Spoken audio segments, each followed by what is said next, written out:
राज्यामध्ये अजित पवार विरुद्ध लक्ष्मण हाके असा वाद सुरू आहे.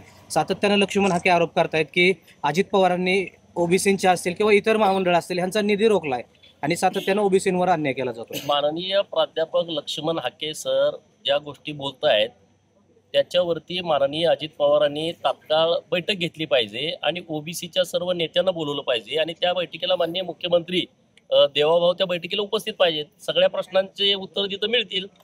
जर निधी अडवला असेल तर निधी सोडता येईल, त्यांना निधी अडवला नसेल तर त्यांना सांगता येईल, म्हणजे लोकांच्या मध्ये एकदम स्पष्टता येईल. त्याच्याबद्दल त्यांनी निर्णय घ्यावा. सातत्यानं हाके हे वेगवेगळ्या प्रश्नावरती बोलतायत, मात्र अजित पवारांचे जे काही प्रवक्ते आहेत ते हाकेंवरती खालच्या भाषेवरती जाऊन त्या ठिकाणी टीका करतायत. बघा, कुणी प्रश्न विचारल्यानंतर तुम्ही त्याला उत्तर द्या ना. आपल्यावरती समजा माझ्यावरती एखादा आरोप झाला, मी पुराव्यानिशी त्याचं उत्तर दिलं पाहिजे. जर ओबीसीचं योजनांचे पैसे अडवले नाहीत असं जर राष्ट्रवादी काँग्रेस पार्टीचं मत असेल तर त्यांनी तशा पद्धतीनं क्लेरिफिकेशन द्यावं, महाराष्ट्राला सांगावं. लोकांच्या मनामध्ये याच्याविषयी शंका आहे तर त्याची शंकेचं निरसन करणं ही त्या खात्याची जबाबदारी आहे. त्यांनी ते करावं, विषयच राहणार नाही, वादच होणार नाही कुठला.